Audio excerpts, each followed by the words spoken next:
The Art of War by Sun Tzu. Part 7. Maneuvering. Sun Tzu said, "In war, the general receives his commands from the sovereign. Having collected an army and concentrated his forces, he must blend and harmonize the different elements thereof before pitching his camp. After that comes tactical maneuvering, than which there is nothing more difficult. The difficulty of tactical maneuvering consists in turning the devious into the direct, and misfortune into gain. Thus, to take a long and circuitous route, after enticing the enemy out of the way, and those starting after him, to contrive to reach the goal before him, shows knowledge of the artifice of deviation.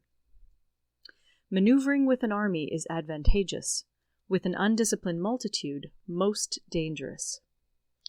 If you set a fully equipped army in march in order to snatch an advantage, the chances are that you will be too late. On the other hand, to detach a flying column for the purpose involves the sacrifice of its baggage and stores. Thus, if you order your men to roll up their buff coats and make forced marches without halting day or night, covering double the usual distance at a stretch, doing 100 li in order to wrest an advantage, the leaders of all your 3 divisions will fall into the hands of the enemy.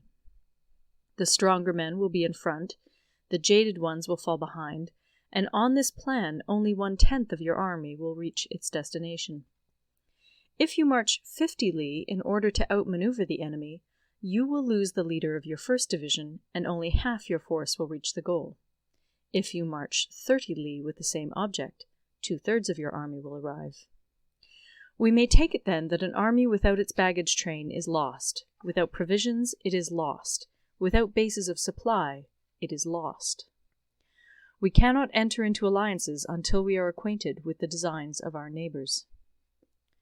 We are not fit to lead an army on the march unless we are familiar with the face of the country, its mountains and forests, its pitfalls and precipices, its marshes and swamps.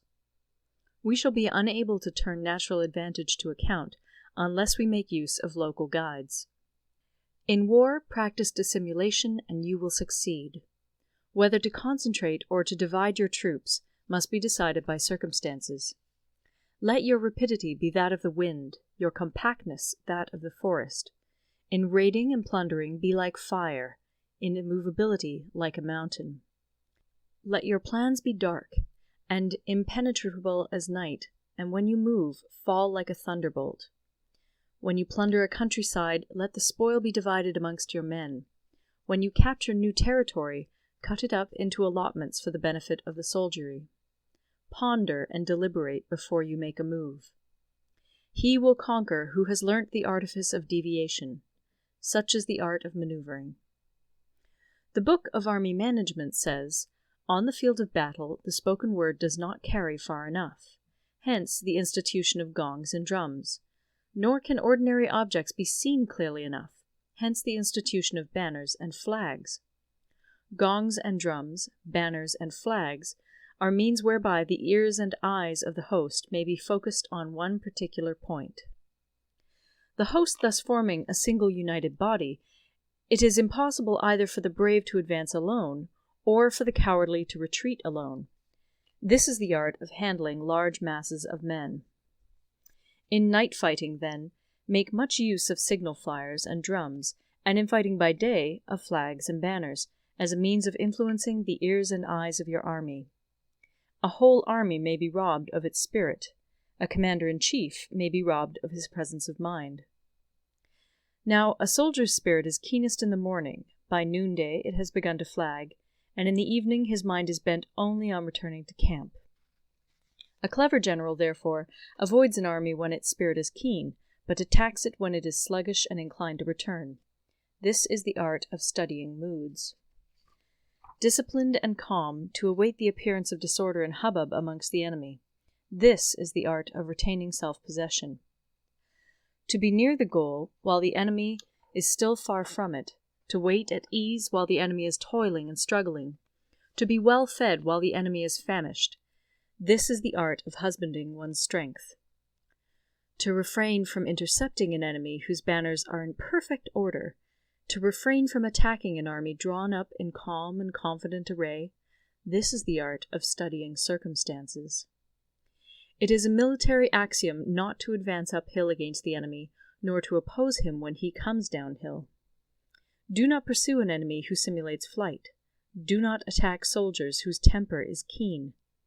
Do not swallow bait offered by the enemy. Do not interfere with an army that is returning home. When you surround an army, leave an outlet free. Do not press a desperate foe too hard. Such is the art of warfare. Part 8. Variation in Tactics. Sun Tzu said, "In war, the general receives his commands from the sovereign, collects his army, and concentrates his forces. When in difficult country, do not encamp. In country where high roads intersect, join hands with your allies. Do not linger in dangerously isolated positions. In hemmed-in situations, you must resort to stratagem. In desperate position, you must fight.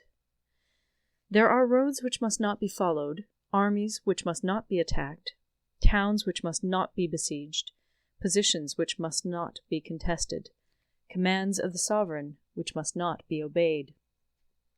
The general who thoroughly understands the advantages that accompany variation of tactics knows how to handle his troops.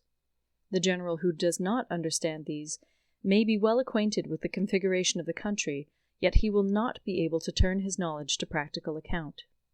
So, the student of war who is unversed in the art of war of varying his plans, even though he be acquainted with the 5 advantages, will fail to make the best use of his men. Hence, in the wise leader's plans, considerations of advantage and of disadvantage will be blended together. If our expectation of advantage be tempered in this way, we may succeed in accomplishing the essential part of our schemes. If, on the other hand, in the midst of difficulties we are always ready to seize an advantage, we may extricate ourselves from misfortune. Reduce the hostile chiefs by inflicting damage on them, and make trouble for them, and keep them constantly engaged. Hold out specious allurements, and make them rush to any given point. The art of war teaches us to rely not on the likelihood of the enemy's not coming, but on our own readiness to receive him, not on the chance of his not attacking, but rather on the fact that we have made our position unassailable. There are 5 dangerous faults which may affect a general. 1. Recklessness, which leads to destruction. 2. Cowardice, which leads to capture. 3. A hasty temper, which can be provoked by insults.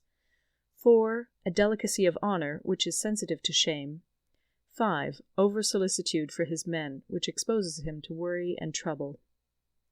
These are the 5 besetting sins of a general, ruinous to the conduct of war. When an army is overthrown and its leader slain, the cause will surely be found among these 5 dangerous faults.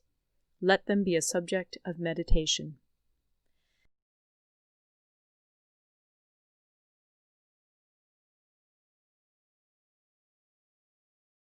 End of Part 9. Recorded in Toronto, Ontario by Moira Fogarty, October 2006.